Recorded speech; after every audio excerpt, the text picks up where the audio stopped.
Hello student, probability chapter का video number 29, okay, exercise 15.1 से question number 24। कल हम इस चैप्टर को पूरा कर देंगे और फिर हम साइंस के एक और चैप्टर पे चलेंगे। क्वेश्चन को देखते हैं। A die is thrown twice. अब डाई को 2 बार टॉस करना है, राइट।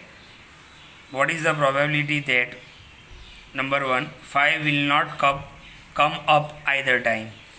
एक भी बार 5 नहीं आना चाहिए, okay. And number 2 5 will come up at least once. कम से कम एक बार आना चाहिए, वो हम बाद में डिस्कस करते हैं।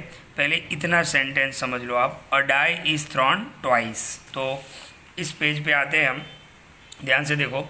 डाई को एक बार थ्रो करने से आपको पॉसिबल रिजल्ट क्या मिल सकते हैं, 1 2 3 4 5 6, और दूसरी बार भी यही आएंगे। तो इनका क्रॉस मल्टीप्लिकेशन क्या होगा, तो पहले भी मैंने समझाया है। 1 1 1 2 1 3 1 4 1 5 1 6, राइट। इस तरीके से 2 से स्टार्ट होगा, 2 1 2 2। तो आपको टोटल पॉसिबल आउटकम्स कितने मिल सकते हैं, 36, ओके। तो इस तरीके से आप, ये भी आपके आंसर का पार्ट ही होगा। आपको ये सारे आउटकम्स लिखने हैं, एग्जाम में लिख के बताने हैं, राइट, ओके। अब हम यहाँ पर आते हैं, ध्यान से देखो। बहुत ही सिंपल क्वेश्चन है। इवेंट ए क्या है, 5 विल नॉट लगा हुआ है। 5 will not come up either time.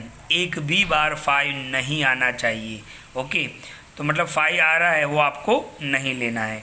तो यहाँ पर आप ध्यान से देखो, 5 कहाँ पर आ रहा है वो चेक कर लेते हैं हम। तो यहाँ पर आ रहा है, ध्यान से देखो, 1 यहाँ पे आ रहा है, यहाँ पे 5 आ रहा है, यहाँ पे 5 आ रहा है, यहाँ पे आ रहा है, यहाँ पर आ रहा है, यहाँ पर भी 5 है, यहाँ पर भी 5 है, यहाँ पर भी है, यहाँ पर भी है, और यहाँ पर भी है।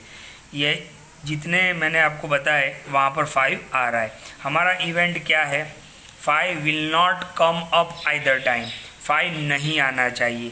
तो ये जो हमने टिक की है वो उसमें 5 आ रहा है, हमें तो क्या लेना है, 5 नहीं आना चाहिए। तो हम इसको काउंट कर लेते हैं। अच्छा, टोटल कितने हैं, 36 है। तो इसको हम माइनस कर लेते हैं। 1 2 3 4 5 6 7 8 9 10 11, ओके।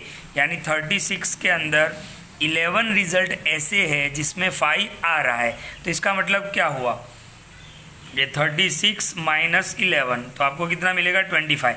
तो 25 रिजल्ट आपको ऐसे मिलेंगे जिसमें 5 नहीं आ रहा है। तो हमें वही तो लेना है, 5 विल नॉट कम अप। तो यहाँ पर हम आर की वैल्यू क्या लिख सकते हैं, 25। एन इज इक्वल टू कितना होगा, 36। So probability of A is equal to R upon N, 25 upon 36, okay. समझ में आ गया होगा आपको इवेंट ए। इवेंट बी पे चलते हैं। 5 will come up at least once.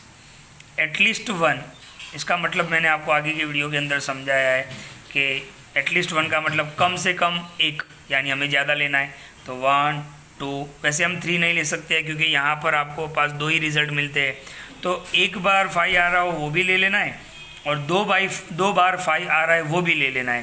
तो ऐसे कितने रिजल्ट है, एक बार 5 आ रहा हो तो चेक कर लेते हैं हम। यहाँ पे एक बार 5 है, यहाँ पर है, यहाँ पर है, यहाँ पर 2 बार है, यहाँ पर। तो हमें एक बार 5 आ रहा है वो भी लेना है, और 2 बार। तो वही सारे रिजल्ट मिलेंगे जो हमने टिक किया। तो ये रिजल्ट कितने थे, 11 थे।